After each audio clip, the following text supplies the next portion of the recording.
Sikaso mara Buguni ani Kutiala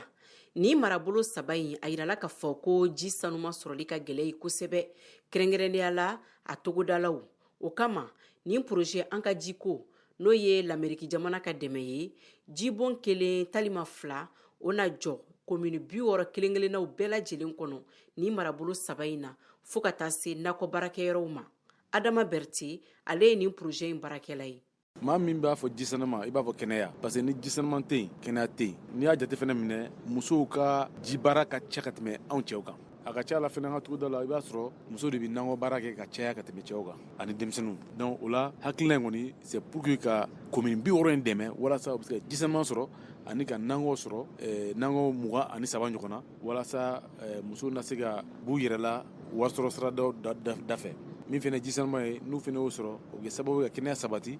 An ka dɔn k'a fɔ an ka jiko projet a bɛ ka lawaleya marabolo saba fɛn o fɛn kɔnɔ a sigidalamaw bɛɛ lajɛlen da bɛ a baaraw la. Sulemani Bagayogo Buguni conseil de cercle o secrétaire général do. O ye commune 9 de choisi Buguni nin ye fɛn min ye hali n'u y'i kɔ don sini hakilina laɲini minnu kɛra olu mise en œuvre population bɛ hakili to a la ka sababu kɛ ani population de bɛ k'a kɛ ɲɔgɔn fɛ o ye mun ye en gros le service de l'eau n'est jamais gratuit. Population est son oma déjà. La population s'est inscrite dans cette logique.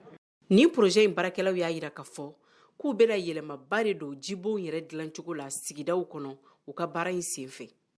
Pompula jibon to ninnu jamana b'a fɔ a tɛ kɛ dɛ mais jamana b'a fɛ an ka b'o kɔnɔ na walasa ka se ka ji di togodala mɔgɔw ma i n'a fɔ dugubakɔnɔmɔgɔw b'a sɔrɔ cogo min na lafiya la. État ye service dɔ créé n'a b'a fɔ ma ko suivi technique et financier donc contrat de bɛna kɛ sisan commune suivi technique ani privé comité min bɛ sigi o la wari min sɔrɔ a kɔnɔna na o bɛ se ka kɛ ka dilanniw kɛ ou bien ka dɔ fara jiboto yɛrɛ kan mais ni a kalifan tɛ machine ma a bɛ kɛ falo tɛmɛsira ye o tɛ an ka laɲini ye. An b'aw ladɔnniya k'a fɔ an ka jiko projet a musaka bɛ taa sefa wari miliyari 20 ani kɔ la walasa malidenw ka se ka ji sanuma sɔrɔ nɔgɔya la.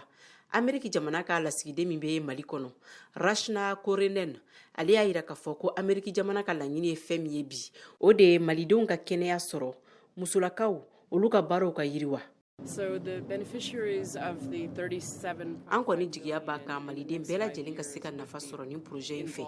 min yɛrɛ bɛ taa sefa wari miliyari 20 ani kɔ la wa an ka laɲiniba ye muso 300 olu sen ka se ka don nin projet in na.